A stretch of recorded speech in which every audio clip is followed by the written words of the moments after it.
Welcome, listeners, to our off-season countdown of Season 1 of Capital Decanted, our inaugural season.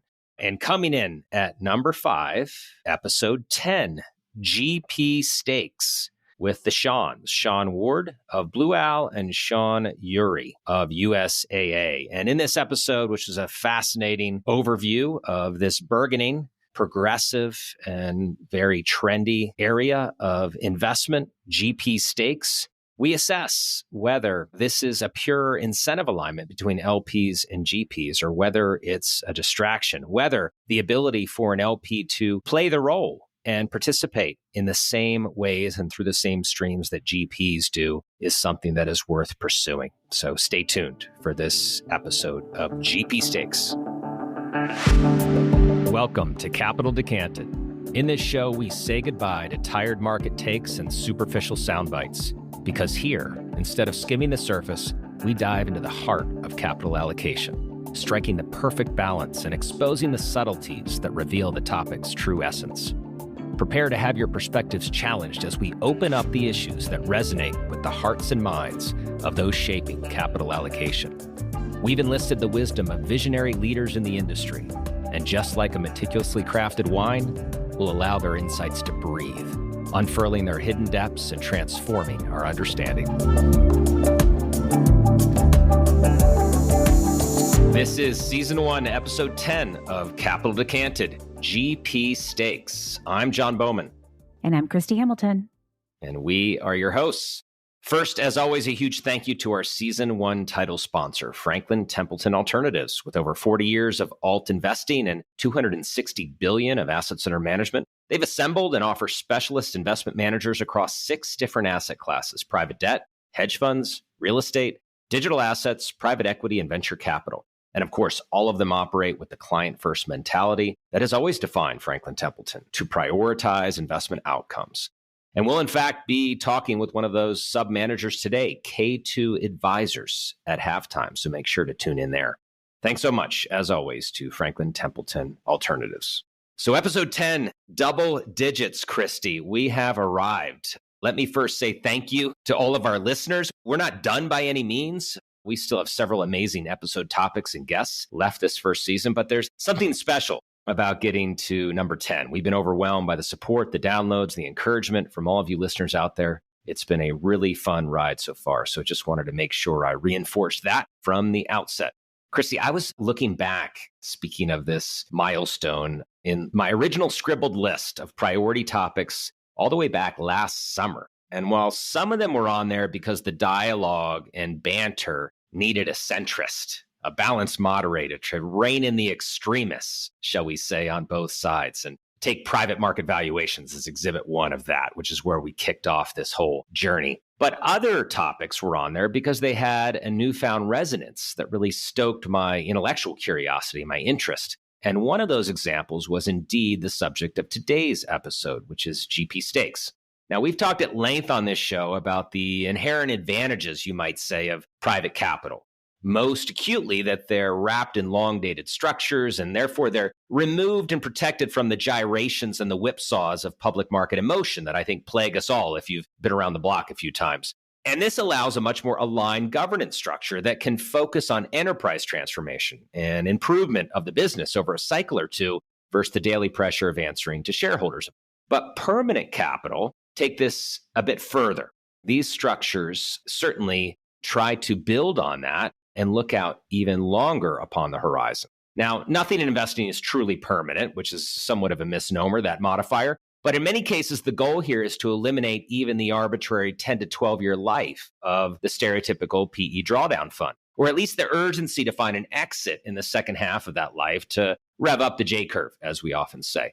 Now, while they've taken on different forms, these GP stakes, capabilities, and flavors through the progression of the last few decades, these investments are meant to provide capital to a set of world-class, or in some cases next generation, investment managers through equity ownership in the underlying asset management business. In other words, they're not a traditional LP in one of the GP's funds, but rather a minority owner in the GP itself. And this creates a much more complex set of return drivers and cash streams that I think are largely misunderstood and often challenging to value. And the rapid evolution of the space, the idiosyncratic nature of the risk-return dynamic and this newly introduced layer of ownership has also led to confusion, some outdated mythology perhaps, and cynicism around the strategies. And that's why, Christy, this makes for a perfect candidate for this show, Capital Decanted. So here's our blueprint for the episode. I want to try to accomplish three things in my segment. First, I want to briefly walk through the relatively short but multifaceted history of what we now call GP stakes investing and provide context on how we got here. Second, I want to outline and inventory these multiple return streams I alluded to that make this an interesting and very unique consideration for a portfolio. If nothing else, this was a really engaging thought exercise, and I hope you agree once I walk through that. And finally, I want to confront the mythology, as I said, debunking where necessary, validating where appropriate. There's a lot of misinformation out there based upon the evolution of the space. And then, of course, I'll hand to Christy, who will provide some of her own editorializing and color commentary of sorts on her experience and her perception of the space. And finally, as always, the drum roll after halftime. We'll be joined in our guest segment today by Sean Ward, Senior Managing Director of the GP Strategic Capital Platform at Blue Owl, which is far and away, as I'll walk through, the largest player in the space with about $55 billion in assets under management. And Sean Urey, Executive Director and Head of Alternatives for USAA, the $60 billion insurance corpus across both life and property casualty. So that is where we're going. Now, Christy, I want to get you involved here early. What was the first introduction you ever had to GP stakes? And regardless of where you stand now, which we'll talk a little bit about later in the episode, what was your original first impression of this? So I was obviously working at my previous employer. I was a director of investments at the time. And it just got thrown out as an opportunity, just differentiated something we don't have in the portfolio. And I have always maintained a healthy skepticism, even though I get all of the benefits and the drivers and the good things about it.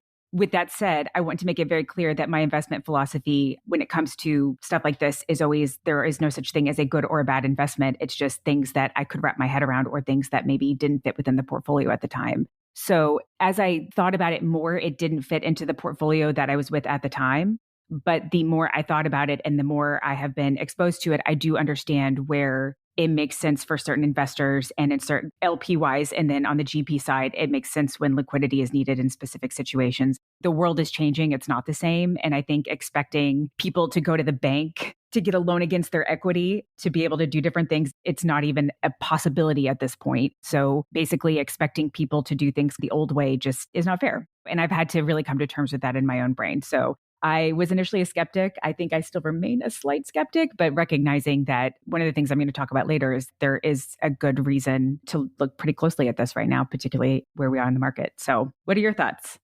Well, I think I'll divulge more of that through the course of this segment, certainly. But I think I'm pretty balanced on it now as well. My introduction is probably more recent than yours, the last, I would say, year and a half, as this thing has really heated up. And I've gotten introduced to some of the players, which didn't take a long time because as we'll talk about, this is a very concentrated space in the moment. But let's dive into a brief history because I think this is going to be illustrative of that exact question. And the twists and the turns really provide important backdrop to where we find ourselves today.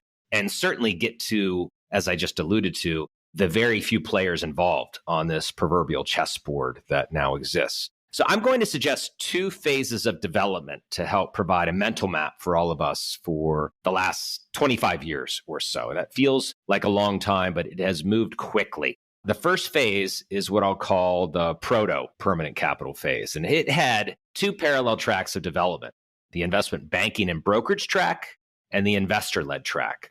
And these two tracks or strands of evolution largely happened in tandem. And they ultimately converge in the modern phase, which we'll get to in a moment. Now, the first track in the proto phase occurred, as I said, within the bowels of the investment banks and the brokerage houses. So I was just entering the business in the late 90s. And in the early 2000s, if you think back to the business models and service offerings to what was largely early stage hedge funds in the early 2000s, as I said, the big investment banks offered prime brokerage, banking, securities, advisory services, cap intro, even, you might call it. They were the middle and back office, the cheerleader and the Rolodex for most of these new firms. And as such, many of them, these investment banks, parlayed these business lines and relationships into balance sheet equity stakes. So Credit Suisse, Morgan Stanley, Goldman, Lehman were among those that were early players in taking direct balance sheet stakes in these hedge funds. Now, the other track that was molding its own future at the same time was what I'll call investor-led. And this track consisted of major asset owners, think ADIA, CalPERS, Alaska Perm, or single strategic roll-up investors like Affiliated Managers Group, buying a stake in the firm. So a few examples. 2001, CalPERS takes a 5% stake in Carlyle. 2007, CalPERS, joined by ADIA, they provide outside capital to Apollo, and each took a 9% ownership stake. And then in 2008, they took a 10% stake, CalPERS that is, in Silver Lake Partners, the tech buyout GP. Now, AMG, Affiliated Managers Group, if you're not familiar with that, really interesting story. I won't belabor it, but 1993, this launched with the idea that ownership wanted to offer a diversified stake in a set of really high quality asset managers, hence the word affiliates. And they actually went public in 1997 after about 4 years of operation. Now, interestingly, this intertwined with my career, Christy, which I'll share the longer story sometime later, but SSGA, our fundamental long-only business, which is about $7 billion at the time in 2001, was looking actually for a buyer, for a new home, for a platform where we could put up our shingle and align ourselves around the P&L. And we talked to AMG because this is exactly the type of model that they were looking for. Now, that didn't work out. We ended up at Mellon, which the rest is history. But that was AMG's MO. They would court and buy, and they were public, as I said, a whole stable of high quality asset managers. They own a few that you might know, Systematica, which was founded by Lita Braga, friend of Kaya, Pantheon Ventures. So they've got a really nice selection of high quality asset managers. And perhaps the purest manifestation of the investor-led model today is actually WAFRA, W-A-F-R-A. WAFRA, if you're not familiar, is a New York-based multi-strategy alternatives firm that was created in 1985 and wholly owned by PIFIS, which is the Public Institution for Social Security, which is the Kuwaiti sovereign pension fund. Now, fast forwarding to 2018, through a three-way partnership that added Alaska Permanent and Railpen out of the UK, the three asset owners collectively invested $700 million US to provide growth capital and operational support to, quote, next generation alternative asset managers. So Capital Constellation, as they called it, was thus born with the intent to ultimately provide new return streams for their respective pensioners and beneficiaries at those three asset owners. So this was a consortium of global allocators pooling resources to invest directly in GPs. So really interesting. So that's the proto phase, as I called it, simultaneously being steered by the investment banks and the asset owners. Phase two brings us all the way up to today, which is the development of the modern GP stakes business. In 2007, again, there's a little bit of overlap from the proto stage. These aren't clean, usually exclusive phases. But in 2007, Goldman Sachs launches Petershill Partners Fund 1. And this was a $1 billion fund with the aim to provide investors access to high quality private equity and other private capital strategies.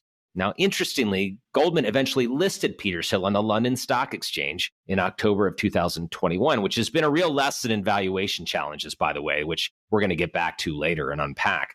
But today, Petershill has raised $12 billion and has minority interests in about 50 managers. Now, in 2011, a few years later, Dyal was formed by Neuberger Berman to pursue GP stakes. And this was the team that came out of the Lehman bankruptcy, same group of talent in that earlier proto stage I described. Their first fund in 2012 was $1.2 billion. And now Dyal was eventually merged, which is why you may not recognize that name anymore, was eventually merged into Owl Rock through a SPAC offering in 2020 and rebranded as Blue Owl. And they are going to be one of our guests today. As I mentioned earlier, they are the biggest player on the market with $55 billion of AUM, over 60 minority-owned partners.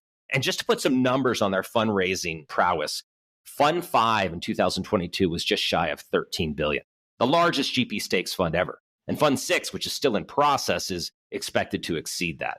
So again, perspective here, from what I can tell, that fund is 2.5 times at least bigger than its comparable funds. And that one fund, 5, is bigger than the total AUM of almost every other player completely. So this is a massive number one that we'll talk through with Sean a little bit later. In 2013, a year later, Blackstone Alternative Asset Management, or BAM, raises their first strategic capital fund of $3.5 billion. which at the time I think was the largest fund. So it's fair to say that these three, Goldman, Dyal, and Blackstone, dominate the market today as an effective oligopoly. And as such, while it's still early, there seems to be a power law developing here akin to the VC space, as GPs, of course, want to be owned by the largest, most reputable, most experienced GP stake firms. And then the GP stakes firm themselves obviously want a portfolio of world-class GPs. So there's this virtuous circle that, if it perpetuates, will result in this outsized performance persistence that we see in VC. So we'll be watching that as this develops. But nonetheless, with the total alternative GP fund business probably encompassing 18 trillion globally, and if you assume an average stake of, let's say, 20%, the denominator total addressable market here is probably 3 to 4 trillion. And the current market size of these three major players and all the tail players is still less than 100 billion. So while much of that 3 to 4 trillion might not be for sale, for example, Blackstone ain't selling anytime soon. But even if you take a huge haircut off that, there is still plenty of room to run with these players and future prospects for GP stakes. So after this dominating trio of Blue Owl, Goldman, and Blackstone, there's a very long tail of what you might call subscale specialty players. I mentioned Wafra. There's Hunter Point, Stable, Bonaccord, which is Aberdeen's permanent capital offering, and the Dutch firm Alpinvest, just to name a few. And by the way, Christy and listeners, the very best podcast, we listen to and read a ton of stuff in preparation for this, and I hope that's helpful. But the very best podcast I listened to in my prep on GP stakes, and to some extent it was a spark for this episode, was Patrick O'Shaughnessy's interview with Eric Serrano, the CEO of Stable Investment Management, one of those smaller players I just mentioned. And I've had the pleasure of actually getting to know Eric a bit since that episode dropped. Was not only a wonderful source on how to think about the economics and the benefits of these strategies, which we'll talk about in more length, but Eric really has his finger on the pulse of the human side of the business and how to identify sustainable leaders and partners of high integrity and character, which are qualities, I don't know about you, but I think are probably underweighted in this industry when you think about investing in a business. Is who are the people and what do they actually stand for? So I highly commend, and that link is in the show notes to that pod. So let's move to my second assignment and to what I think is the most interesting element of the whole subject, which is decomposing the return streams of this type of investment. So if you tuned out on that history, tune back in. This was the most enlightening part of my research, and I'm excited to share this with you and talk with our guests about it a little bit later. So those of you familiar, which is probably most of you, with the traditional drawdown fund structure know that as an LP, there are basically two types of returns: your portion of the carried interest or performance fee, and then the increase in enterprise values of the portfolio companies, both through the life of the fund, the unrealized quarterly marks that we've talked about at length on this show, and then upon exit transactions when cash is actually returned. Now, remember the model here, in contrast, when we're talking about GP stakes, is that you own a minority piece of the underlying sponsor GP themselves. So you are committing capital to a GP stakes fund, which in turn is investing your capital in several GPs. Now, ownership stakes can differ, but as I kind of mentioned earlier, they typically range from 10 to 25% in each of these portfolio GP companies. So as an LP, you're flipping the script here, and this is critical to understand. The investor in this case is actually now participating from the vantage point of the GP. So this means the structure and the rhythm of modeling out your return expectation is much more complex and multi-pronged. It's a mirror image of what you're used to from an LP perspective. And I think as a result, and we're going to get to this, many make the mistake of categorizing this as another flavor of private equity when it's fundamentally a different asset class completely. So I think it's fair to say that there are 4 sources of cash flow or return streams that we should explore in turn. So number 1, and hang with me here because I think this is really interesting. Number 1 is the management fee. And this is perhaps the most differentiated source of return, as your minority share in the management fee collected by the partner GP can be actually fairly extensive. And it's the first taste of the return stream. So this is a very sticky coupon-like cash flow, as it's usually contracted for 10 plus years in a typical closed-end fund. And as such, many actually refer to this source of the return as yield, given that the downside protection and the certainty and the consistency of the return resembles a fixed income instrument or a bond.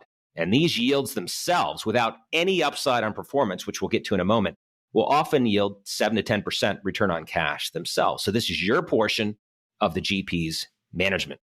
So number 2, performance fee, something you're probably much more familiar with. As a minority owner in the GP, you participate in the carry portion of the GP as well. So there is upside alignment if the collection of the GP's funds successfully return more than what is typically called the hurdle rate. Now, importantly, one difference, however, as a typical LP, remember that this is in your capacity as a part owner of the GP. So it's a piece of the carry of all the funds, not just one in particular. So it tends to smooth out the unpredictability a bit versus being a participant in just one of the specific funds at that GP. Third is participation in the GP fund value. So as the value or NAV of the GP's own investment, their own balance sheet capital in their funds grows, the investor in a GP stakes fund takes advantage of that as well. This is the corollary to unrealized quarterly marks of portfolio companies in a PE fund for a traditional LP. And again, that's across their ownership in all the respective funds, both before and after your investment. You are participating just as the firm partners are participating. And finally, and I'm going to put some caveats on this, the exit. So if the GP investment is monetized ever in some form, if it's sold to another strategic buyer, if it's brought public, etc., the GP stakes investor will participate in the enterprise value of the underlying business itself. Now, I promised a disclaimer here on this fourth stream, and we'll talk about this a bit with our guest. I should reinforce that unlike the traditional closed-end timeline of 5 to 8 years of most PE funds, and then the J-curve kicks in and the shopping and the public listing process commences, most GP stake investors are in no rush to exit or return cash to investors. Those other three streams I just described are the large majority of the attraction of the asset class. And these generally are deemed much longer life or even, as I said earlier, permanent investments. So while we have seen exits at times, most investors that want cash out would typically work with the GP on a customized basis for some type of dividend recap or secondaries to exit versus relying on a systematic sale of the portfolio company. So that's an important disclaimer. So again, you've got a stable fixed portion that offers close to a risk-free floor, you might say, like a bond, coupled with some upside levers on both performance and enterprise success. So digesting all of that, Christy, I'd love for you to put back on that CIO hat, your old allocator hat, as you just heard me decompose those streams. Where in the world, given the hybrid nature of that structure, do you put this in a portfolio? I think it depends, which I know is always my answer for all of these. So I apologize in advance, but I think it depends on what types of GP investments you're making. So if you're seeding brand new little baby funds, that's basically venture because there's a good chance they're going to fail. You should not expect cash flow, but you can obviously, as things normalize, you can move that into different parts of your portfolio. But I think the payoff is more, or at least in my brain, I think of it more like a venture style payout versus if you look at maybe GP stakes of more established funds, it really, again, depends on the investment and where you're putting that capital to work or which GPs you're most interested in. So if you are taking stakes in mega cap LBO or GP, it almost looks like a mezz or like buying the Dow Jones and just clipping a dividend every month. And I say that because of the drivers of return. I can't imagine that anyone's going to buy a mega cap LBO or is going to put that kind of capital. There may be an opportunity to go public, but as we know, public markets are pretty harsh on these kinds of investments or don't necessarily understand them. So I think that the drivers would then be more of like the yield and the ongoing clipping of the coupon, which is very different from, say, investing in a GP that's more lower middle market, which I would think of as more growth equity because you're expecting AUM to increase. You're expecting the funds to do well based on operating. So it's almost like you expect not just that management fee, but some upside from the value of the GP commitment and the performance fee and the carry and potentially an exit. I think the one that gets hairy is if you're looking at GP stakes of maybe credit. Again, you would be looking at, it would be more the ongoing cash flow. So you could probably almost look at it like fixed income. So I think if you have a diversified pool of all of them, just go ahead and create another bucket in your portfolio and call it a diversifier. But if you're looking at specific segments, yeah, I feel like you have to look at the driver of the return if you're going to be honest about it intellectually. I think your punchline probably revealed where I came out on this. Now, I have much less explicit experience, but I read a lot too on portfolio context and categorization, of course. These are a bit of a Frankenstein, a mashup of strategies. So where it fits in your asset allocation. And by the way, you could ask, does it really matter where it fits? But that's a whole nother debate. But there's no easy answer. For the reasons I've already cited and alluded to, I think it's a mistake to throw this into the growth PE allocation. I think you bring a really interesting point on, I'm sure they would love to be called baby GPs. That's an interesting venture perspective. I really appreciate that. I'm not going to spend a lot of time on this, but in the case of Blue Owl, they're 10 billion and above. So these are all very established organizations. Some of them, the others do have, as you move down that tail I alluded to, some of them do have emerging manager programs and funds. And that I think is worthy of conversation on your VC point. The most accurate argument you also mentioned too, that I heard for an equivalent bogey is a mezzanine structure, debt strategy.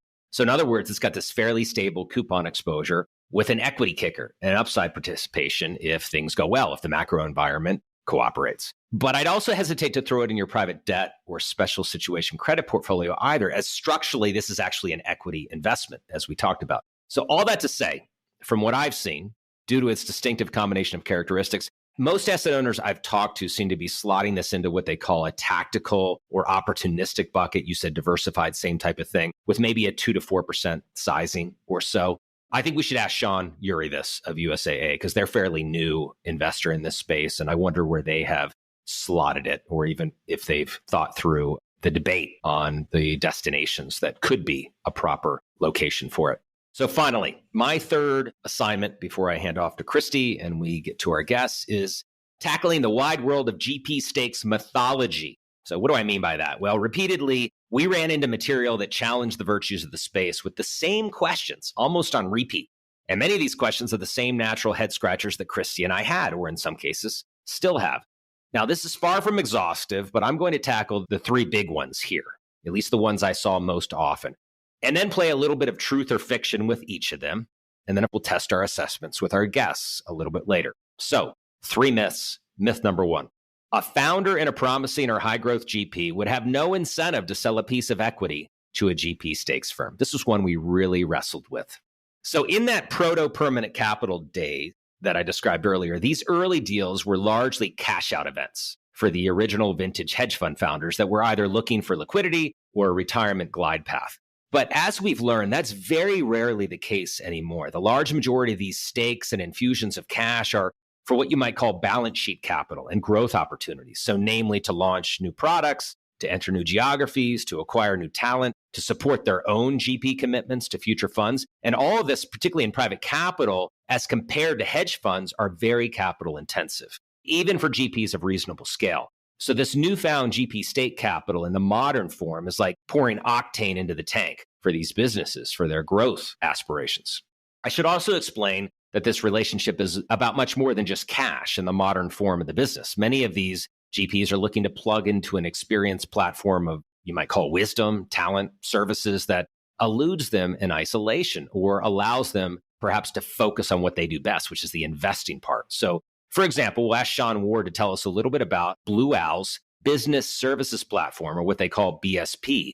This is a 50-person, as I understand it, post-investment team that helps to drive growth and industry best practices, as they say, across 8 disciplines or focus areas. And some of these practices include human capital management, client expansion, marketing support, business strategy, ESG, DEI, data science, etc.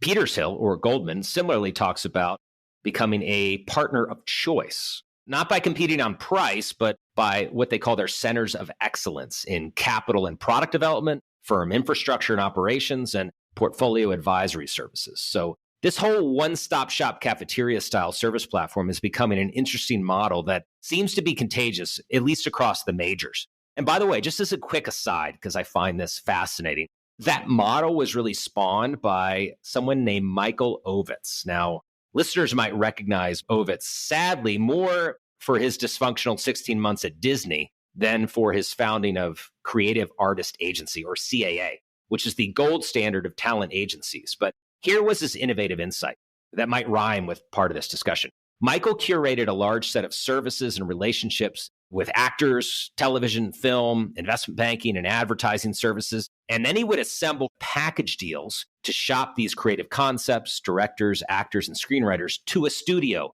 as a full solution. And thus he shifted the negotiating leverage from the studios to the talent. While perhaps that sounds like a strange insertion for me in this episode at face value, it was actually that model at CAA that served as the inspiration when Mark Andreessen and Ben Horowitz started Andreessen Horowitz, the now legendary venture capital firm. Unlike other VC firms that were personality driven with literally just a handful of partner employees, A16Z, as they now call themselves, created a suite of offerings to serve founders in places like marketing, executive recruiting, product design, code development, etc. So this model is tested and valued and thus provides a much more durable value proposition to encourage long-term strategic alignment, and in this case with GPs. So I don't think this first myth really holds up based on market realities. So I'm going to call fiction here, Christy, on this first myth. Myth number 2. These businesses are chronically undervalued by the market. I don't think you need to look much further than Blackstone and KKR, who are listed, for validation here. I'm not sure any employee, if you ask them, would be fully satisfied that the future cash flow streams and the terminal value of their business is properly understood by the public markets. As we discussed earlier, the management fee element, the carried interest component, the fund NAV ownership, and the exit opportunity make for a confusing soup to wade through. And even experienced financial services analysts don't really have much to comp this really interesting business off of. And perhaps the most illustrative disappointment that I promised to revisit is when Goldman decided to float their Peters Hill GP stakes business. I mentioned that they listed in October of 2021 on the London Stock Exchange. The IPO was priced at about 350 British pounds, which assigned it a market cap day one of approximately 3.5 billion pounds. Now, that valuation, unfortunately, immediately cratered. And even today, albeit standing at an 18-month high, it is still only 2/3 of the original valuation, despite the huge rally in the public markets over the last 12 to 18 months. So I would say that this myth is absolutely true. And I think this is why the exit option, that fourth stream I described earlier on these strategies, is not a major part of the calculus or narrative when you speak with GP stake LPs. We'll talk to Sean Urey about that one. Okay, finally, myth number 3. GP stake investments will create confusion or even conflicts among LPs in the underlying funds and LPs in the stakes funds. So I'm really interested to hear what our guests think on what you might call the parent versus child LP dynamic. Perhaps there is a division of attention and a plague of multiple masters that could naturally set in. I logically understand that, but I want to make a couple points here. First, remember that these are minority investments. These are not controlling stakes. So while they do have appropriate influence, they're not trying to meddle, restructure, or get in the way of these partners. I really get the sense that they're there to support, to provide tailwinds, in fact, on the contrary, where appropriate. The second, Christy, I thought let's role play a little bit with a fictional situation. Okay, so let's say I'm an LP in the Hamilton Private Credit Fund 2, huge fund that you raised a couple years ago. And you call me one day as an LP in that fund and explain that Blue Owl has decided, and you've agreed, for them to take a 20% stake in your business in preparation for Fund 3. You justify this because you really need additional investment talent in Europe, some technology infrastructure, you need a bit of capital for your own investment in that fund. And you go on to explain that Blue Owl, part of the attraction here, that they have some great experience on talent acquisition strategies, fundraising approaches in Europe, and relationships with software and infrastructure vendors to integrate and provide some of that data capability. Now, while in this case, which is obviously for fun, I may not see immediate benefit to my investment in Fund 2, why wouldn't I consider these advancements in capabilities, scope, and talent a good thing, ultimately, for both the GP and for me long term? So I don't pretend that that's an easy answer, and I'll let you tackle that if you disagree, Christy, as I hand off. But I'm going to say myth number 3 is false. So that was false, true, false. So I'm going to leave it there. Christy, you hinted and you teased out your initial impression of this when you sat in the allocator seat. I'd love to hear the journey you've been on. You still have some questions, as we both do, but I'd love to hear where you stand on all of this and how you're assessing this in a portfolio context now. So I still struggle with this so much. We're going to revisit myth 3 in a minute in particular, but I figured. in a way that I want to, again, make it very clear, I don't think that this is a good or a bad investment. I think that this is an investment that makes sense for a lot of GPs and LPs. And I think it's an investment that maybe feels a little cannibalistic to other parts of a PE portfolio for other LPs, which we'll get to in a moment. But I think I'd like to start with, when I think about underwriting an opportunity like this, I obviously want to look at the investment itself within the broader industry context and within a broader portfolio context as well. So I do want to start by saying at the GP funding a GP level, I understand why the child GP in this case why accepting money from a Blue Owl or back in the day, a Dial would make a lot of sense, particularly if as your funds get bigger, as you're trying to transition key leadership and ownership of the firm, as you are trying to make sure that you are seeding properly. Because it's funny, I was thinking about one of the GPs that I worked with back when I was on the investment side, who was literally leveraging themselves to the hilt to put their GP, who's a very young GP and very hungry, which was awesome, but leveraging themselves to the hilt to make sure that they were meeting their GP commitment. And I remember thinking, wow, that's such a risk. And then being like, wow, I punish them if they do, and I would punish them if they don't in this case. And not really a punishment, but just I would look at it as a risk either way, which Blackstone had to start from somewhere. CVC had to start from somewhere. These were once small firms with really hungry management. So I always want to be mindful of making sure that I'm not being cynical as I'm looking at risk, because I do think that in some instances, this actually solves a really great problem and pain point, particularly as the size of these funds grow and as management transitions. So I think that, again, staking large buyout funds with unique transitional issues and then seeding funds that are smaller spin outs or whatnot, while two very different investments, I can see again that these are unique opportunities. With that said, I do wonder if sometimes some of this is just the financialization that contributes to broader macroeconomic issues. So if you can't transition the management, maybe you're growing too fast, or maybe your fund step ups are too big. And that's actually a broader issue for the GP-LP alignment at the child level and will cause you to have problems fundraising at some future point, which we'll get to in a second. But I do wonder sometimes if there isn't this almost misalignment or asymmetry of information, because a GP obviously knows all of this stuff. And John, I know I've said this repeatedly, it's so hard for me to wrap my brain around selling your equity. That's like the one thing that I think every owner has that's almost that they can hang their hat on and they can provide that level of stability. So my broader point there is just, I think that that is ultimately what my big hang up is in terms of the actual seeding part. So yes, I think that I can understand why it happens. I can also understand where it's a problem. When I also think about within a portfolio context, it doesn't necessarily feel congruent to me at the LP level. So to your point, the parent LP, so that's the LP and the GP stakes firm, and the child LP, so that's the LP and the GP that takes the money in exchange for the stake. I actually think that that's a little bit more fraught, because if you look at the drivers of return, obviously the management fee is going to grow if you raise more assets. So if you're a lower middle market LBO fund and you're the LP of a lower middle market LBO fund, you don't necessarily want to see huge fund step ups. But now, depending on how big of a stake they sell, they're pretty well incentivized to start jacking up the AUM and start the fundraising cycle. And particularly in the lower middle market, this has been a problem in the past. So you do want to be mindful of that. And to the extent you're an LP in a GP that accepts that money, you want to be thoughtful of, okay, is this fund all of a sudden having 100% step up from between fund 3 and fund 4? Because that's a problem. It's one thing to be able to operate a $10 million EBITDA business. It's another if you have to end up in a fund that's 2 or 3 times bigger. Does that team really know how to operate companies within that band at the new fundraising level? So I think that that's the massive alignment. It also, I think at times can create some weird payout incentives on the carry portion if you actually model that out in Excel, which is a little bit surprising to me. And then obviously on the exit side, I have never actually seen that impact. I will say I have never seen that actually impact a child, quote unquote, LP in a really negative way. But I'm sure the way my brain works, I can think of all sorts of ways that that would happen. So with all of that said, I do think that it's a partial myth, because I think that sometimes the risk there is overblown, that the misalignment of incentives is a little bit overblown. But I do think that they exist, particularly depending on what partner you accept money from. So that is the only thing I will say about myth 3.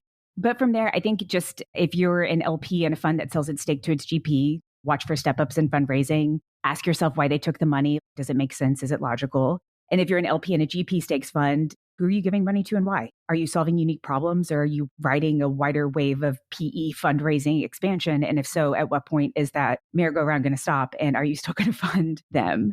So I think I keep coming back to the whole, it does solve unique problems. And in a world where you can't just go to the bank anymore and be like, hey, can you write me a loan against my $5 million stake in this underlying fund? I can see where people need to take liquidity out. You can't just expect partners or people or the team underneath them to just sit on their illiquid assets indefinitely and struggle to eat and stuff. You don't want that as an investor.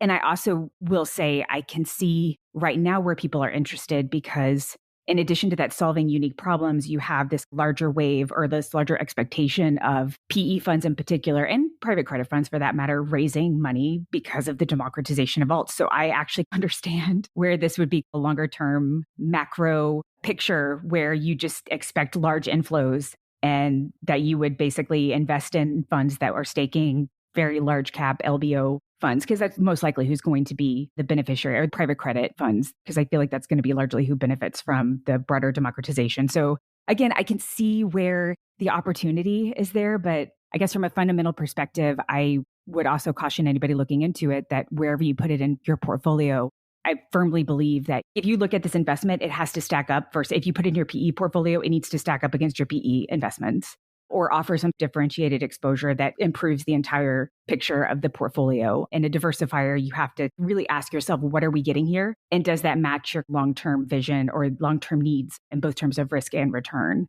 Because I think sometimes people are just like, oh, it's new and it's cool, so we should slot it in versus, hey, this is what's actually driving those returns. And this is why it's like fundamentally a good investment. So with that, I'll pause. Always be wary of the shiny new object. You're right about that. And actually, you bring up such good points on some of the potential alignment issues. One of the big outcomes of this particular episode is to debate and to wrestle with whether this actually improves, is a pure form of alignment for the LP that solves for some of the lack of alignment in a child LP, a traditional fund structure, because you don't participate in the management fee. You don't participate in the enterprise value to a great degree. But maybe there's actually a disadvantage of participating and encouraging some of these incentives and behaviors that you don't want to be aligned around. And you talk about step up and hyper fundraising and growth for growth's sake, to put words in your mouth. And I really think that's a great caution. So appreciate you helping us think through that. Christy, maybe we'll say myth 3 is half truth, half lie. We'll compromise there and we'll ask our guests a little bit more on that. I completely agree. Okay, we'll stop there. Well, listen, this show, as we've said from the very beginning, is not about giving you answers. It's about helping to equip you to think critically and to think in a more balanced way. Life, nor investments in particular, is black and white. And so this is no exception. So we are going to take a halftime break and then come back with our guests, Sean and Sean. This episode, as I mentioned, we have the benefit as we work our way through all of these alternative strategies at Franklin Templeton to have Rob Christian, Chief Investment Officer of K2 Advisors, which is Franklin's $10 billion AUM multi-strategy hedge fund across long, short, relative value, global macro, and event-driven capabilities. So stay tuned with Rob, and then we will be back in studio with our guests, Sean and Sean. Well, welcome back to Capital Decanted and this version of Halftime. And I am here, as promised, with Rob Christian, the CIO of K2 Advisors. Rob, welcome to Capital Decanted. Thank you, John. Happy to be here. Well, I've been really looking forward to this. I think, as I've mentioned to you, we've been cycling through all of the sub-managers in the alternatives space and world of Franklin Templeton this season. And K2 Advisors, as I understand it, was the beginning of this journey to curate a world-class set of alternative managers. As far back as 2012 was the acquisition, and you actually were at K2 before that. So tell us a little bit about K2, its progression as you've entered the Franklin Templeton world, and where you stand today. Thank you. K2 was founded by two partners in 1994. And it was initially to invest their own friends and family money, which a lot of investment boutiques start that way. And then it grew. They came from an equity long short background. The hedge fund world in the early 90s was much more opaque and growing very fast. Fast forward about 10 years later, in 2010, I joined the firm. I have a global macro background. The firm had not been doing global macro, came from the equity long short world. Then I moved into fixed income, and then I was the last piece in global macro. And then that completed the product offering, I think, for K2. And that was 2010. And we were, as you mentioned, we were acquired in late 2012 by Franklin, but we were covering all hedge fund strategies. Our original products were traditional fund of funds, first with an equity long short focus, and then moved into more of a multi-strategy approach.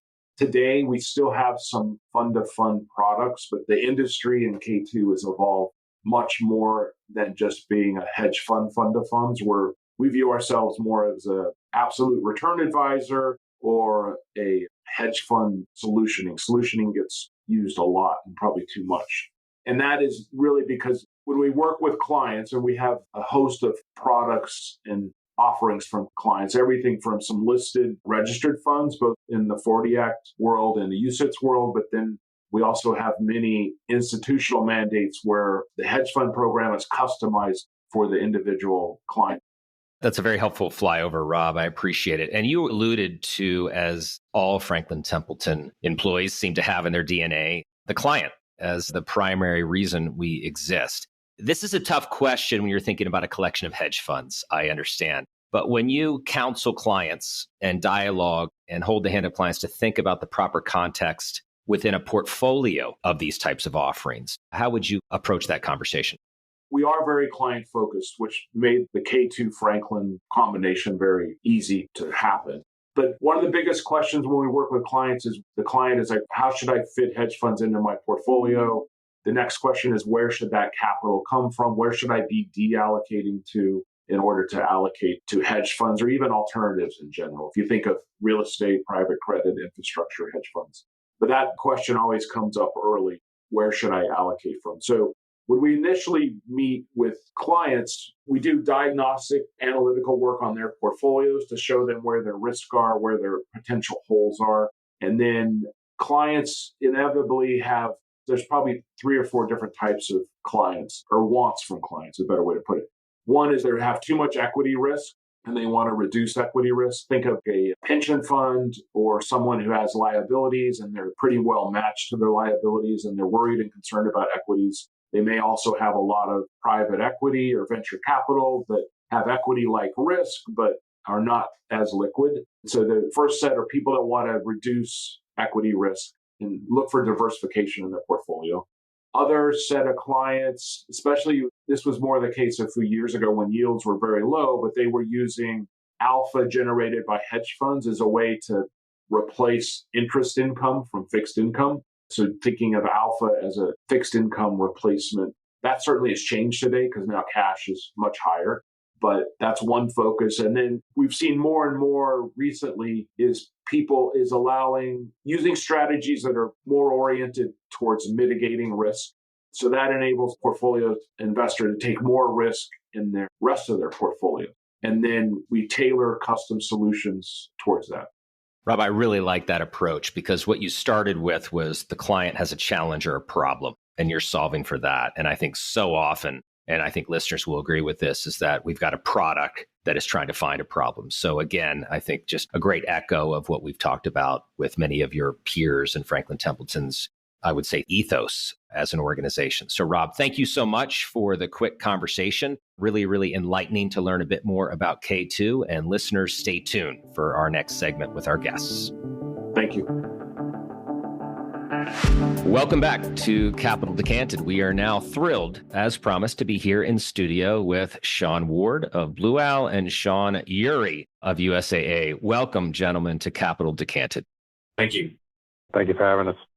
Well, listen, as we talked in the green room, this is going to be a little bit of gymnastics. This is the first episode, and I'd like to even say probably a very rare occurrence where we're going to have 2 people with the exact same name. So listeners, first of all, give us grace. We're going to try our best on this to make sure that both Sean and Sean know who we're asking questions to. And then in turn, when you're listening to this, you know who actually is talking. But we are thrilled, Sean and Sean, to have you on the show to really wrestle with and tease out this very trendy and explosive area of GP stakes.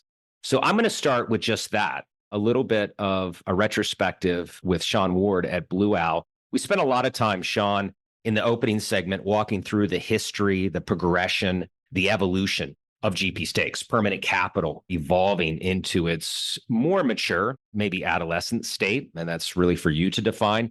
But over the last 25 years, at least from my impressions, permanent capital has evolved across a number of dimensions. Really started with these selective investments from large asset owners themselves, CalPERS, Audio, Alaska Perm. And now really there's a long tail to this, but the large majority of the market share is with just a few players, an oligopoly of which Blue Owl is one. And the other thing to lead the witness here as you help us bring us to today's market sizing and approach, is that the motivation of much of these purchases has shifted from what was purely, at least from my research, a cash out, liquidity for the founders, to something much more nuanced and broad. So, with that introduction, Sean Ward, I'd love for you, who have been involved in your previous life with Dial and Newberger and now with Blue Owl, to help the listeners understand how we got to where we are today. Great. Well, thanks, John. And thanks, Christy. And thanks, other Sean. I look forward to hearing your thoughts as well. And for the listeners who aren't watching us, it'll be easy to tell which Sean is which, because the dumber sounding one will be me from Blue Owl and the smarter sounding one will be Sean from USAA.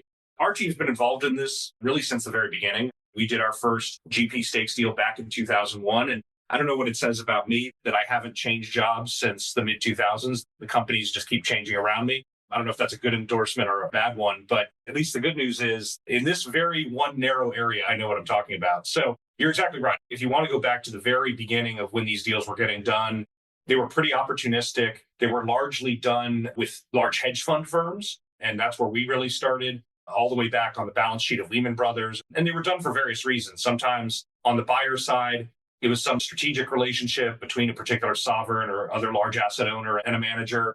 In our case, it was really part of a broader build out of the investment management division of Lehman and what ultimately became Neuberger Berman subsequent to Lehman's bankruptcy. But we sort of lucked into the space. I won't bore you with too much history, but the very first deal we did was part of a spin out of a hedge fund firm from Lehman. And there was a big argument about whether or not the founders could keep their Lehman equity. And the end result of the fight was that they could, in fact, keep their equity, but in exchange, Lehman would own 20% of their firm. Now, hopefully, in retrospect, they sold that equity at some point before 2008, but we saw that deal and it went pretty well and that firm scaled. And we looked at that and said, well, this is a pretty good strategy. We'll just keep doing that. So we did 5 of those deals between 01 and 07. And then subsequent to the bankruptcy and the spin out, several of my partners and I became employees over at Neuberger Berman and started what became Dial Capital to focus on continuing that GP stakes program, but in a fund format. And like you were saying before, we're doing this in a permanent capital structure. Our funds don't have a term associated with them, so it can be a really long-term partner to the firms we're buying stakes in. But initially, this was still done with hedge fund firms. And fundamentally, the transaction from a financial perspective was a tax play, essentially. It was a way to monetize a piece of your ownership and pay long-term capital gains taxes as opposed to ordinary income, which hedge fund managers, by and large, are paying on the profits they get out of their firm. Now, I'm obviously aligning over a lot of history here, but when you get to about 2014, we were really the first folks to do one of these minority stake deals with a big buyout firm, in our case, Providence Equity. And the motivations for that transaction were entirely different from the hedge fund context. What they wanted to do was really essentially issue equity to us, bring capital onto their firm's balance sheet where it could be used for a bunch of different purposes. And what we quickly learned was that private equity is very different from hedge fund land. These businesses have a big need for proprietary balance sheet capital, in part to fund their own GP commitments. So if you're raising bigger funds and more funds and you're moving into new product areas, it can be useful for that. Capital can also be useful for dealing with succession planning, going from the founding generation in many cases to the next generation of folks, providing them capital to step into bigger GP commitments over time than they would otherwise be able to do, or to build your business, either organically launching new products or inorganically going out and acquiring businesses and bolting them onto your platform. But fundamentally, the business is just much more capital consuming than the hedge fund business, which typically, as firms get bigger, they become less capital intensive. The amount of capital as a proportion of overall AUM tends to go down over time. Or if you think about it as you look at a traditional asset management firm like BlackRock, $11 trillion of AUM, what percentage of that is BlackRock's own money? A very, very small percentage. And so from that rather humble and serendipitous beginning, we really continued to scale and buy stakes in bigger and bigger firms. And today we focus exclusively on private markets. We haven't done any hedge fund minority stake deals in a decade. And it's proven to be not an idiosyncratic situation like we thought it was, where, okay, Providence needs capital, but that is a one and done transaction. And now we'll go back to our day jobs with hedge funds. Well, we quickly realized that this need for capital is endemic across the industry. And in fact, it was much more pronounced among the firms that were doing the best, that because they were growing so much and they were doing so well, they needed more capital. And we were lucky enough to be able to be there to be provided to them. So there's a really interesting background on the GP side that Sean just went through. But I'm now curious to you, Sean Yuri, when did USAA initiate their GP stakes program? And what made it an attractive fit to the overall organization and to the broader investment program within your organization? So we started looking at GP stakes about a year and a half to 2 years ago. And it was really our initial step as an insurance company into private equity. And so we had no private equity program within the portfolio, which is typical for an insurance company. We're mostly made up of fixed income securities as we're trying to immunize liabilities out into the future. But as yields were low back before the Fed started raising rates, everybody was searching for yield. So even insurance companies lean more into alternatives and as search for returns. So as we set out on our path of, okay, we want to add private equity, we did have private equity in the sense of real assets. So we did infrastructure and real estate, but we hadn't done corporate private equity. So one of my colleagues and I wrote a white paper on private equity to get through our risk committees so that they could understand the trade-offs in the private equity space. So there was this debate between him and I around how do you launch a program into private equity? So your first investment, you're typically very concentrated. You've picked one strategy. You don't have any vintage year diversification. So his argument was, let's go into fund of funds. So my background, I try to typically avoid fund of funds if I can, just because I usually have enough scale that the double fee layer is enough of a disadvantage that I prefer to go direct. And so my argument was, let's focus on just building our own private equity portfolio. And as we were researching this, we came across this GP stakes. And to be honest, the first time somebody brought me the idea, one of my colleagues came in and said, hey, I met this firm, they do this thing. And I thought, oh, it's just another one of these quirky strategies somebody came up with.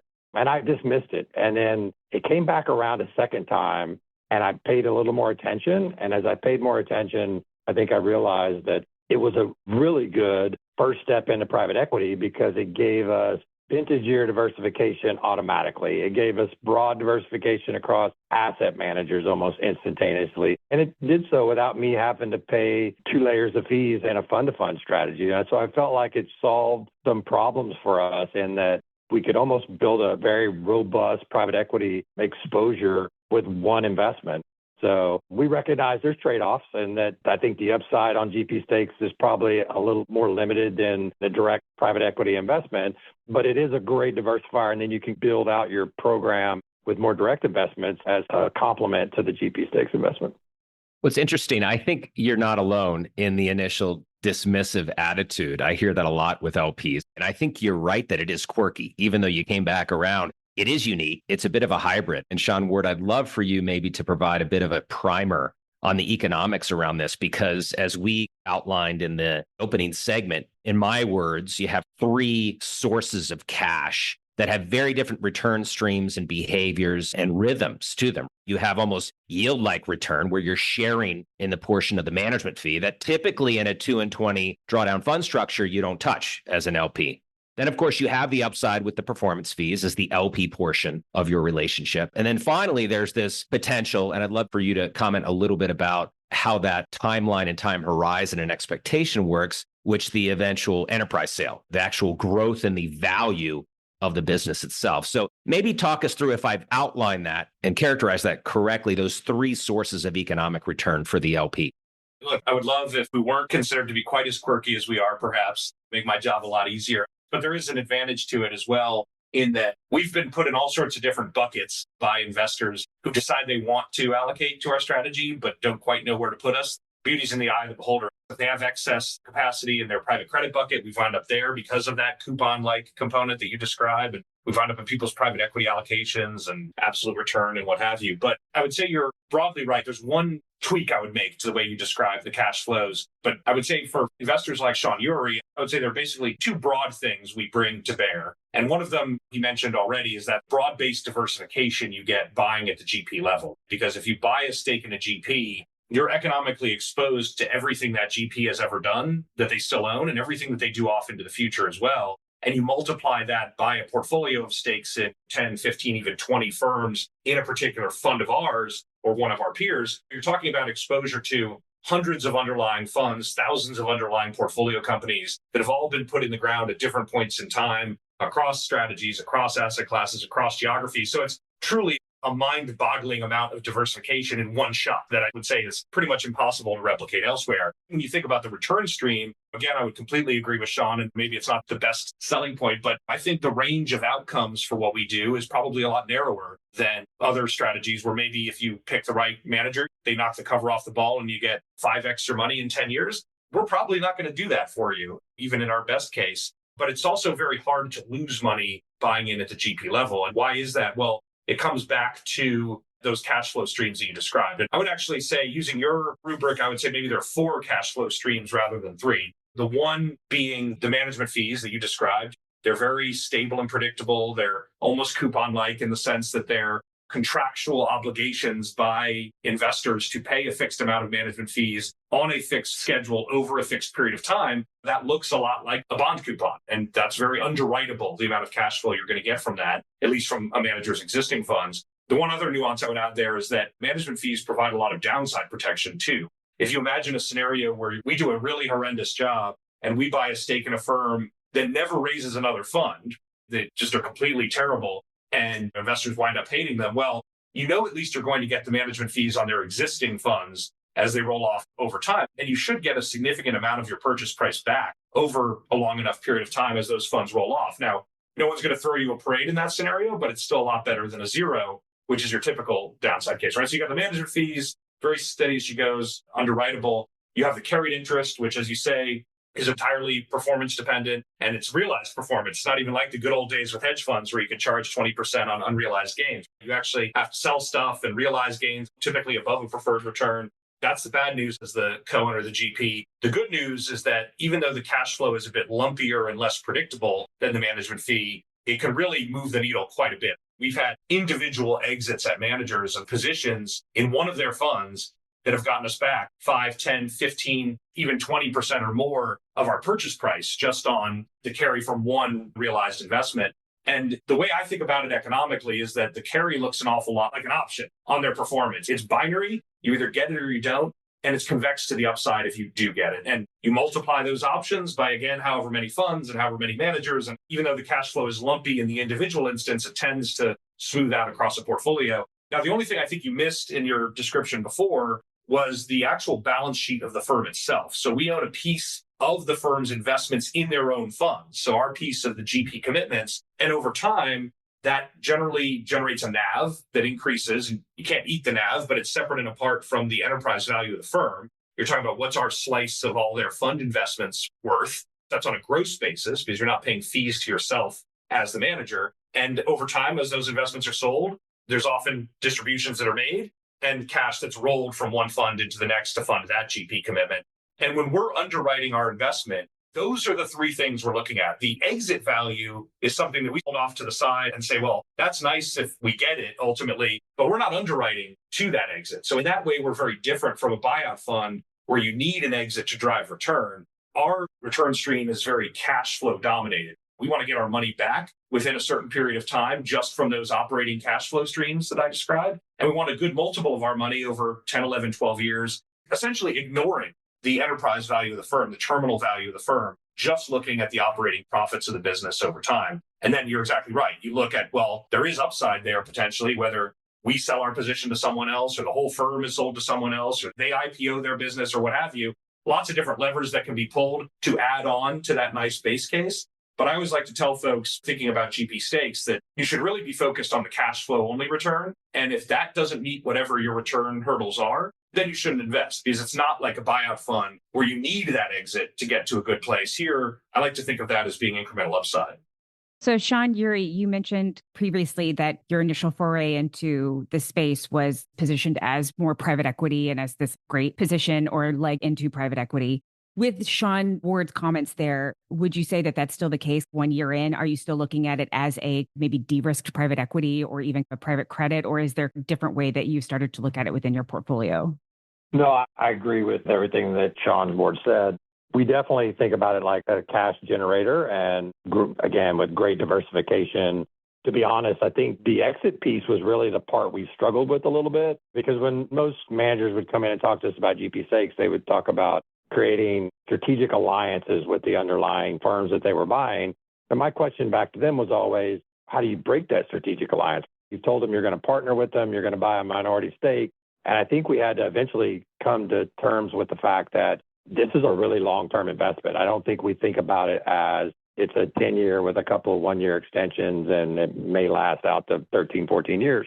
Realistically, we could be in this 20 years. But if our capital's coming back, our DPI is high enough that we've got our capital back and now we're just getting cash flows on our initial investment, it's a great piece of portfolio and complements other things. So if you're looking for that growth piece, I think that's when you supplement with your more traditional private equity investments. But we do think about it as one piece of the puzzle for our privates, and I think it complements your traditional alternatives. I think this is a hybrid was a word I used a moment ago because it doesn't fit cleanly into any one bucket, perhaps a bit of a condemnation of the over-bucketing nature of what we often do in our industry, which is subject listeners of our last episode on total portfolio approach. So have a listen there. Some have described this to me, if you want to pick one bucket, as almost mezzanine. So it's got that coupon element, and then there's this equity kicker upside, the option, as Sean Ward described on the performance side. So again, not perfect, but perhaps I thought the most interesting way to describe it. Back to you, Sean Ward. As I did, many of these listeners might have a hard time imagining the sourcing process. How do you go about being introduced, stumbling across these GPs? What does the courting process look like from both sides, quite frankly, because there's got to be real incentive and appreciation and desire from both sides to actually get to the table. So walk us through, if there is a typical model of how that relationship works over what time period, and what are you looking for ultimately to get to the table to actually close a deal? This will sound a little maybe psychological, perhaps a lot more than you might hear in other strategies. In most private equity pitch books, when you get one, what's the page every single one has? It's a giant funnel with 10,000 opportunities at the top, and it gets winnowed down to 10 that wind up in the portfolio or whatever. Ours doesn't have that page, and it doesn't have it for a reason, because these are, again, I'll warn listeners for an upcoming cliche here, but these are people businesses, and they really are. So these are relationships. And I think one of the big advantages we have in this world is just that we've been doing it forever. And that's almost a technical term at this point, I feel. But you get to know these firms over time. And to your question around a typical process, usually what's happening is you're going in at some point and introducing yourself to a firm and telling them about how you approach the world and how we can be helpful. And there are a bunch of strategic things that we do with our managers. It's not just financial. We have almost 60 people now in what we call our business services platform, and that's pretty unique. And we've had no turnover on our senior team here on the investment side in many, many, many years. I mean, well, never. So having a very consistent team and folks knowing that, all right, if we do sell a stake to the people at Blue Owl, I know in Knockwood in 5-10 years time, if there's a problem and I pick up the phone, I'm getting Sean, I'm getting Michael, I'm getting Drew, whoever the people are that they know, not some just faceless new person. But those conversations that I'm talking about, they can take years before a transaction happens. Us introducing ourselves, hearing about their business, and then checking in. If they're in New York, obviously it's easy. That's where most of our team is. But every time we're in Chicago or LA or San Francisco or London or wherever, you're stopping in and you're getting to know them. And I will say, it sounds a bit soft and squishy, but the managers do appreciate when you're taking an honest interest in their business and you're trying to be helpful and you're not just waiting for a banker to send you a teaser about some process that's going on. And so that way, you're first in their mind if they ever do decide, you know what, maybe it does make sense to do a transaction. But front to back, we have a number of relationships that were 5, 6, 7 years from first conversation to actually getting a deal done. And some of them that started with the manager swearing up and down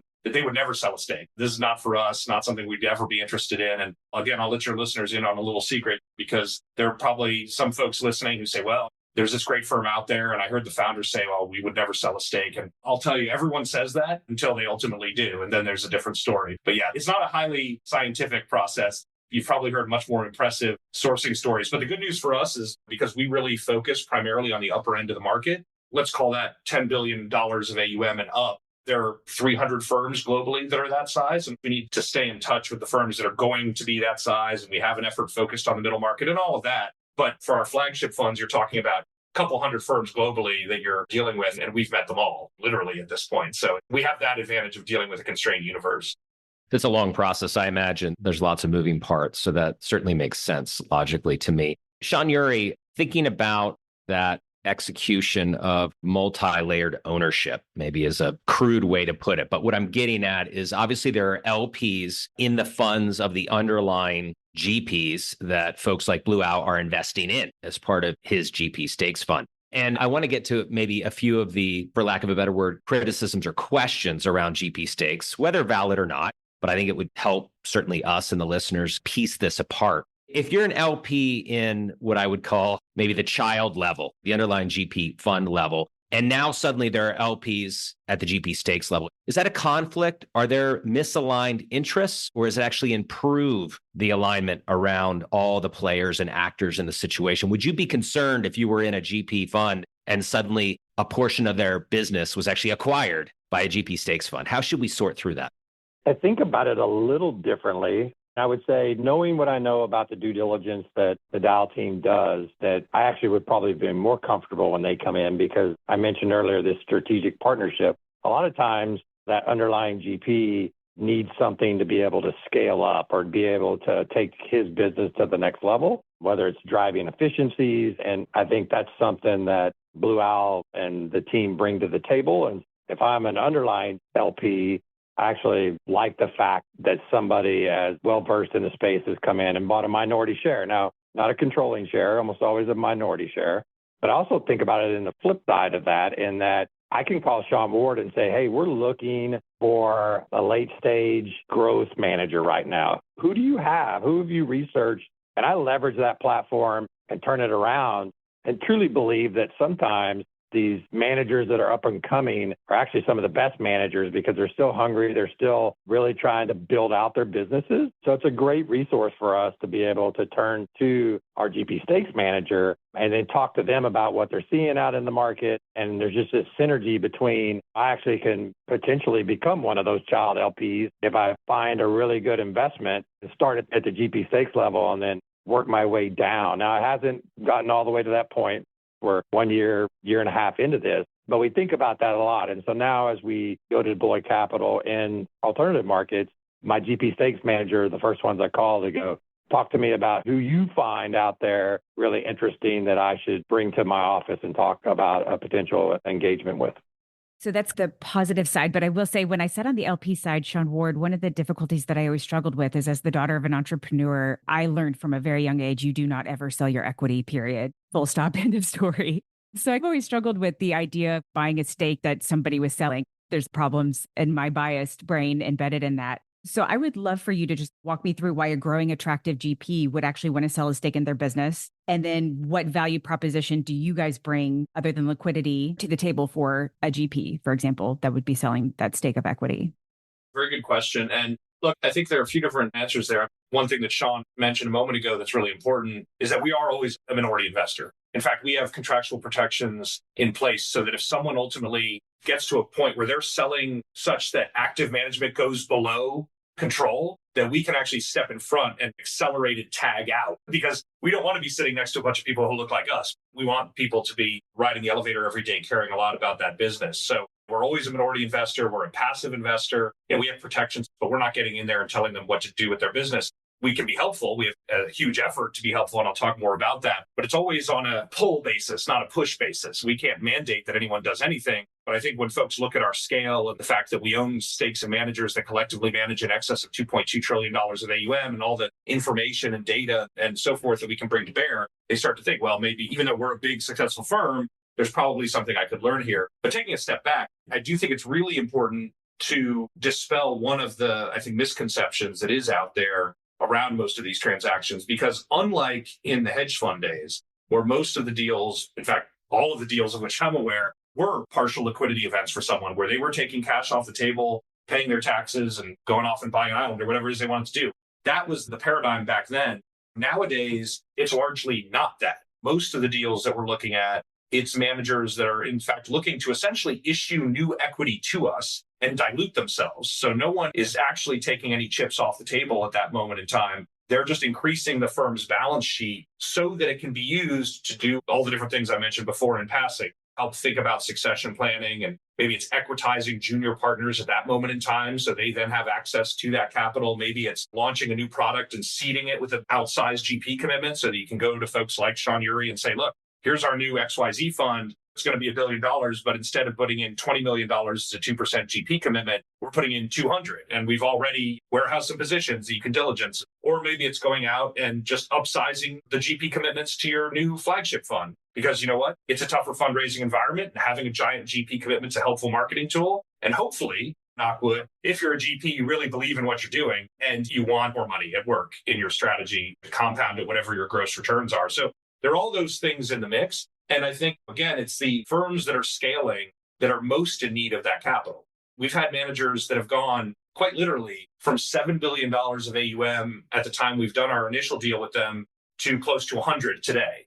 Think about the incremental amount of capital that requires if you're talking about just a 2% GP commitment for that incremental $93 billion or whatever. That's a lot of money, even if you're a billionaire. So having someone like us come in and be able to provide some of that balance sheet can be really helpful. And then you layer on top of that all of the different strategic things we provide from our big business services platform team. And I'm not even smart enough to describe some of them. We have 7, 8, 9 data scientists that don't really ask me to describe what data science is in any detail. But we have folks that focus on recruiting, so human capital advisory, thinking about recruiting senior people, thinking about compensation benchmarking, thinking about organizational structure. We have former bankers that help talk to our managers about how should you add to your product line? Is it developing something new organically in-house, or is it going out and acquiring a business and bringing it onto your platform? And maybe we provide the capital to get that deal done. And there's a lot that we can do.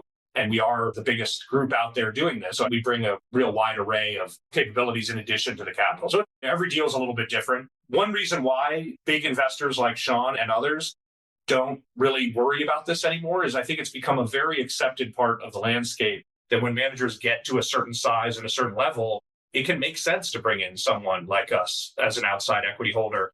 I do still think, to be fair to your question, Christy, that when you're talking about the smaller managers, more niche managers, their LP base might get a little more noisy around something like this. We bought a stake in CVC. I don't think there were a lot of inbound calls to CVC saying, oh my gosh, you're going to kill the entrepreneurial spirit. You manage $200 billion of AUM. I think people realize that you're probably pretty profitable on just your management fees. Hey, Sean Ward, I want to move back to Sean Ury in a moment just to complete our myth-busting portion of this conversation. But just a quick follow-up to that, just listening to what you said. I mentioned in the opening segment this blueprint of what Michael Ovitz did at CAA, which actually was an inspiration, you might know, at Andreessen Horowitz in building out this full suite of venture opportunities for founders. Would you describe Blue Owl as following that blueprint? I think there's 8 or 9 disciplines in your business services, and maybe highlight just 1 or 2 briefly that are particularly attractive to even high growth, successful organizations that they can now plug into this platform that they didn't have access to. I think it's interesting, and every firm is different. I know that's, again, another cliche, so apologies, but really it varies wildly what people find interesting, and it varies over time too, depending on what's happening in the industry and with their firm specifically. But I do think some of the common areas of high interest right now, one is around, for example, organization of a sales team.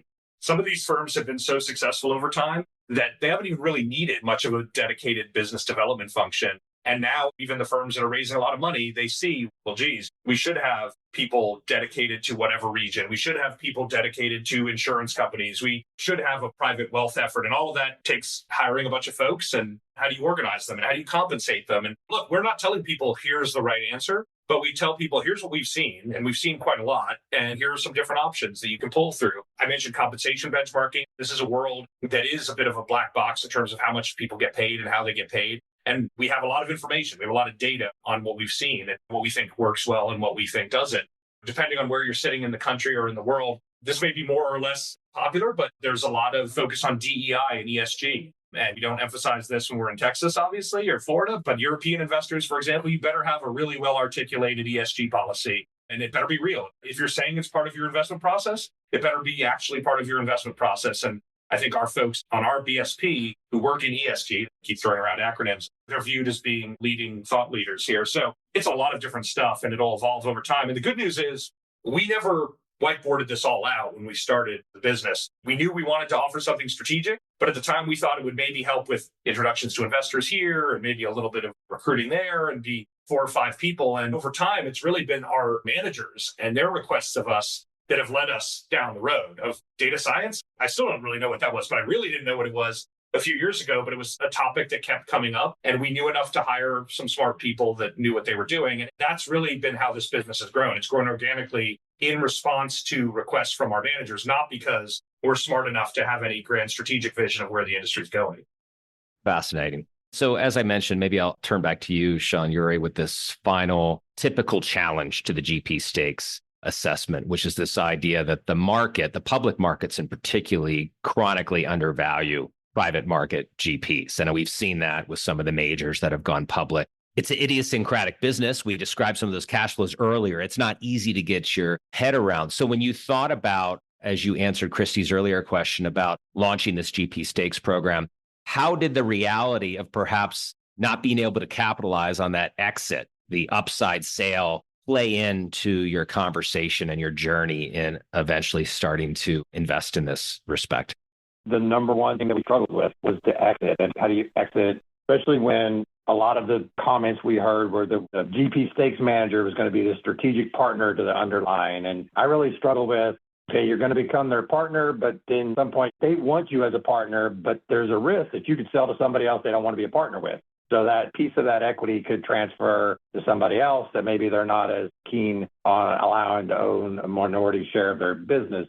We looked, there was examples of firms taking an entire portfolio public in the European markets, where they basically took the entire GP platform and said, we're going to create a private BDC, we're going to take it public, and that's your exit strategy. We talked to firms that said, we're going to create these liquidity events in the future where you have some optionality to get out of the investment if you want to. And then we had some that were just honest with us and said, look, this really is a long-term investment and there might not be these exits. We have to differentiate between exiting an individual holding versus the entire fund. The entire fund doesn't close down and say, okay, we're returning all capital back to investors. But there could be liquidity events along the way, as Sean Ward mentioned, a lot of options there, whether a strategic comes in and buys them out, whether they get an offer in a secondary market, if the firm ends up going public, as many of them do as they start to grow to a certain scale and size. But we came back to the fact that understand what it provides for you and what it provides for your portfolio. It is a cash flow generating type of investment.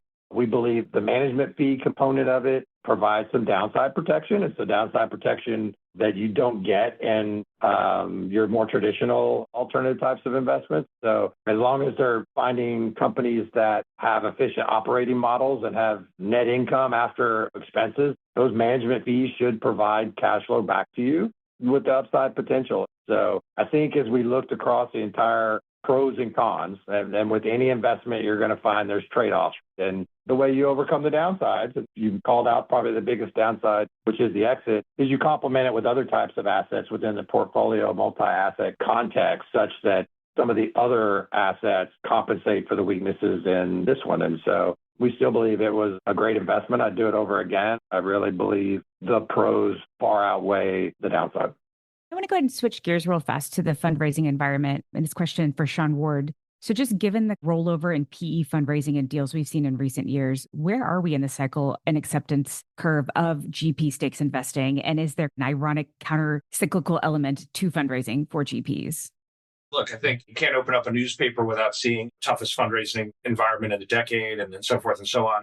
I will say that we have been quite pleased with our managers' ability to fundraise through this period. And again, everyone read last year too. CVC, one of our partners, raised a 26 billion euro fund in 6 months, and it was the biggest European buyout fund of all time. So I think by and large, bigger firms have been able to continue fundraising through this environment for a whole bunch of different reasons. I think when it comes for fundraising for GP stakes investing, I think it's become more of an accepted part of the landscape, but it is still a niche and it is still something that people wrestle with for all the different reasons that Sean articulated. So it's never easy, even in the best of times. And I do think that some folks maybe now say, well, geez, it's been tougher in the world. And so must be a great time to buy stakes in GPs because you can get a bargain. So I'm going to invest in a GP stakes fund. I don't think that's really the right way to look at the world, honestly. And they look not more than willing to take people's money if that's why they want to invest, even if they're wrong. But I think that you don't want to buy a stake in a GP because it's cheap. It's usually cheap for a reason. And asset management is a tough business. It's a momentum-based business to some degree. If you have a great brand and you've delivered great returns to investors, you're going to be able to keep fundraising for a while, even if that performance falls off a bit, because you're riding the momentum and the reputation you've built over time. Similarly, if you've messed it up and your business is in real trouble, yes, sometimes you can turn it around, but there are many more stories of firms that just continue that downward trajectory as well. And so The good news for us is that even though we've raised the most money to pursue this strategy, even though we've done by far the most transactions in the space, I think we're still basically sprinting to stand still in terms of the amount of capital we have to deploy versus the opportunity set, and however you want to measure it. The smarter people than me have said it's a $500 billion opportunity, or as I mentioned before, there are 300 names roughly of firms that are interesting to us. Well, we're doing 5 deals a year, give or take, deploying $4 or $5 billion into the space. That's a drop in the bucket, I think, compared to the overall opportunity set. Not that every deal out there is a good one, but I still feel quite good that there's a lot to do, whether it's in a boom time or in a tougher time for folks.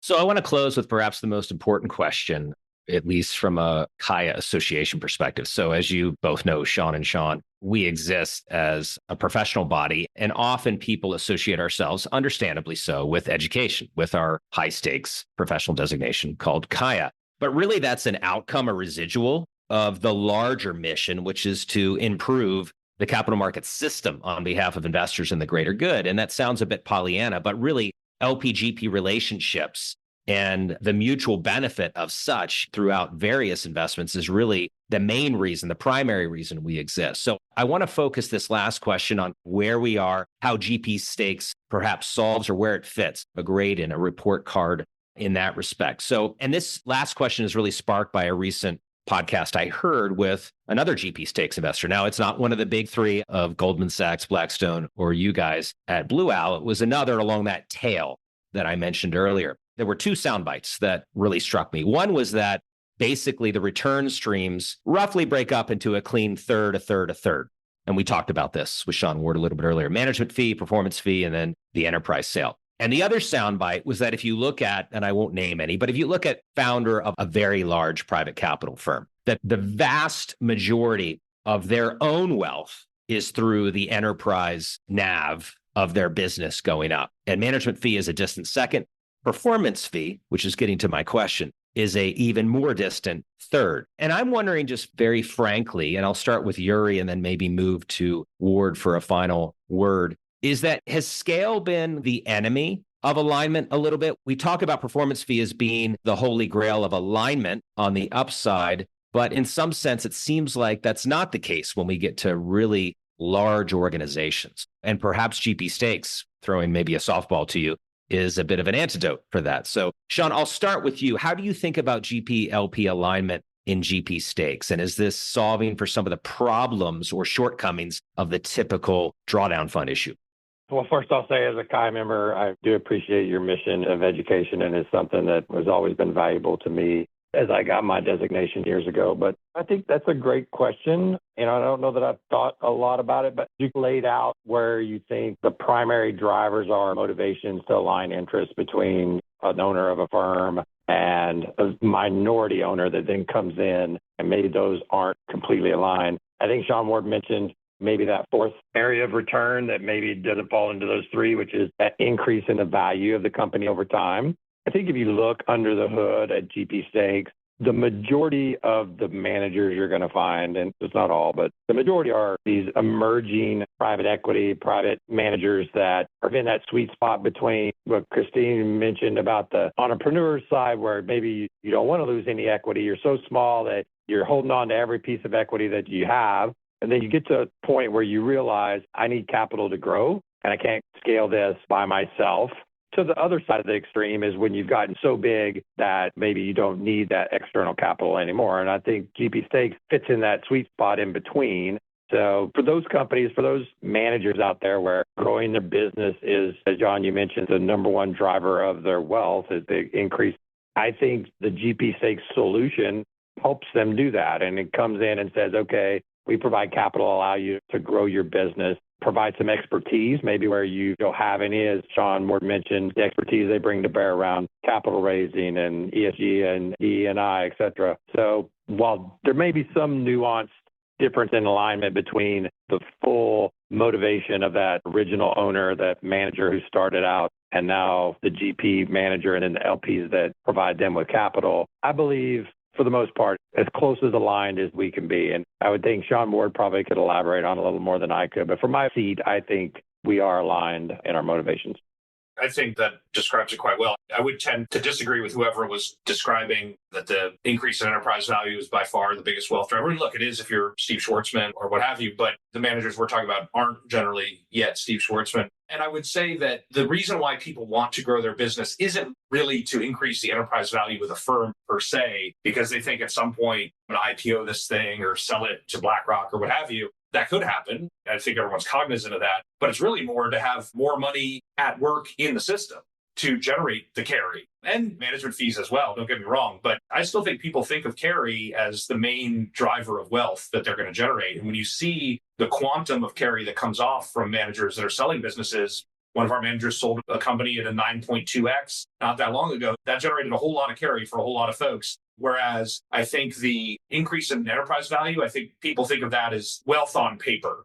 Yeah, sure. It's just like owning a bunch of stock that you can't sell. Sure. Yeah, great. On paper, I'm worth $2 quadrillion.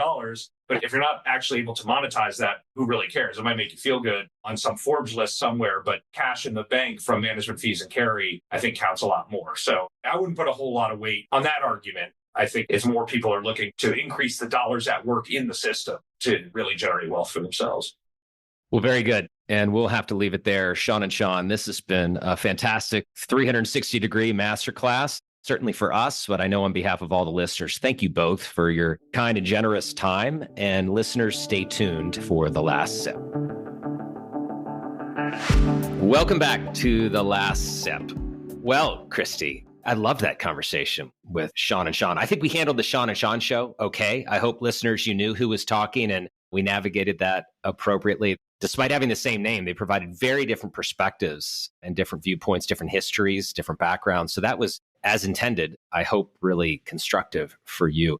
Christy, did your mythology views change at all? Where do you find yourself now?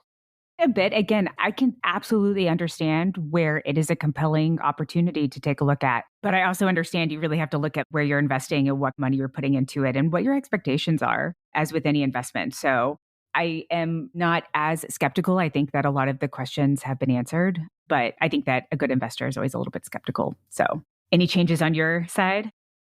Wise words from the CIO in the room. I was really drawn. I mentioned it in the intro, and it just was further reinforced to me. This is so unique, and I think I'm exhibit A in having not fully understood how unique and how, what did Sean say, quirky this really is. The hybrid structure where you've got this downside protection and this coupon, the stability, the immediate cash flow return. You don't have to wait 5-6 years before you're getting cash returned. You're not depending on a fictional IRR you can't eat, but you're getting cash back. And I think I've mentioned on this show before, I'm on and chair of a couple investment committees, and we often think about the 5-year process and plotting along of building a private equity or a private capital book. And secondaries are one antidote to that. But I hadn't heard of what Sean Ury mentioned, which is GP stakes offer immediate vintage and GP diversification in building out a private capital book. It's a little bit different than buying underlying corporate portfolio companies, but I thought that was just a really interesting point. I will say from a data perspective too, I appreciated the mention that it does help with the due diligence and introduction side of things. And also, I think that it gives you insight to a lot of funds that you otherwise wouldn't invest in, that you can also use the data to negotiate with other GPs or to think about what kinds of terms are being put on the table across the board. And so you get a weird insight on that regard as well. So there is this interesting information component that I'm coming around to. I know Sean Ward said he disagreed with this, but I still maintain that at least to some degree, scale has been the enemy of alignment for the LP. I think as a GP grows, an LP becomes less participatory on the upside. And I think while you raised a very good point back in the intro on perhaps aligning on the wrong things, I do think this does solve for a pure alignment as far as incentive and outcomes and sharing and success on the way up. And it's far from perfect, but at least it gives you, I think, a skin in the game on pieces of the puzzle that the GP otherwise would only participate in a normal situation. And so much so, in fact, the one new element there in our debate on myth 3 is what Sean Ury said, which I found fascinating. It was a bit of a throwaway comment, but he said, so he's using our language, he's a parent LP in the GP Stakes Fund. And he said that he calls Sean Ward and asks for advice on managers in certain strategies that he is assessing, certain asset classes that maybe are not represented in his portfolio. And he is going to start relying on, I think he said he hasn't taken advantage of this yet, but he may actually rely on Sean Ward, on Blue Owl, for suggestions on child GPs where he could become a child LP in those owned GPs as well, which is a fascinating reverse engineering of what I was debating, what we were sorting through. But I think that's a really interesting element and vantage point that I hadn't thought of. So those were my big takeaways. It is interesting. I always appreciate when people use different sources for due diligence. So I really liked that commentary as well. Just in terms, I think a lot of times there's this linear view of due diligence when the reality is it's much more mosaic and it's much more piecemeal and it's much more interesting in that regard. So I think that this could be an interesting piece of that puzzle for sure. Yeah. Talk about conviction. That GP has actually bought part of that other GP. So it is not a favor. It's not a kickback. We are aligned. So I think that is part of the larger mosaic, as you said. So we're going to close. Our personal question of the episode is, Christy, the best advice you have ever received? So I actually had to go find the quote because it was actually a piece of advice that I read that I loved. And we've mentioned him before on this podcast. It's Charlie Ellis, who is chair at Yale. And it says, make family life your first priority, marry someone you admire and are always learning from, who admires and learns from you, help each other grow and share values, plans, experiences, laughs, and time together. And I've always really loved that because we all spend so much time at work. But the thing that rivals that is the amount of time we spend with our family and our home life. And I think that you can get through a lot of busy and difficult quarters if you have stability in your home and personal life. So I think that any opportunity you can get to build that for yourself, I think is a big thing, at least for me. What about you? Wise words, waxing poetic from Charlie. I have a tough time following that. That was so good. Sorry. And by the way, I should add, listeners, as you know, Christy would add to the Charlie advice on marriage, never marry a man with two last names. We've heard that one before. Never marry a man with two last names. And I married a Kaya too. So on the positive side. Always marry a Kaya with one last name. Always marry Kaya with one last name. So mine actually comes from one of my biggest mentors named Tony Ryan. He was the CIO at SSGA way back when I first started in the business. He mentored me. He gave me way more responsibility than I deserved in my early 20s. And by the way, Tony went on to serve in the Treasury during the W. Bush administration. And then he first had an executive role after he left politics back at Fidelity. And then he joined AeroStreet, the big hedge fund, as CEO in Boston, where he has been since. But I remember one of my many sound bites on leadership that he had, where he said something to the effect of, leadership is taking responsibility before it's assigned to you. So in other words, true leaders, don't wait for projects to be thrown at them or to fill a gap after it's been assigned, but they tackle it and fill it as it needs to be addressed. They go after it.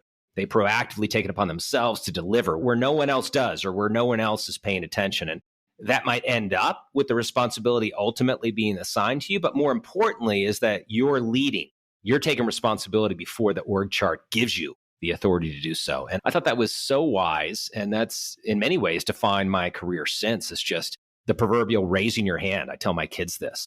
Jump all over opportunities, frankly, whether you're given permission or not. Apologize if it was outside. You were just trying to help, but you find the gaps, you identify the areas that are needed and be the one that goes above and beyond. So Tony has been a gift to me, and that was just one of the many pieces of wisdom that he provided at an early age. So that was mine. Allowing yourself to take that autonomy, I also think helps with things like burnout and all sorts of other crazy stuff. And can I jump in and give one piece of investment advice that just popped into my head? We have the leadership side, we have the personal side, and on the investment side, Ryan Bailey, phenomenal mentor of mine, former CIO that I worked for. When the world is on fire, sell insurance. And with that, I'm out. I think I've heard that one from you before. I love it. Ryan is a common, at least the quotes from Ryan are a common refrain on Capital Decanted. So Ryan, if you're listening, thank you. They're so good. Thank you for your wisdom.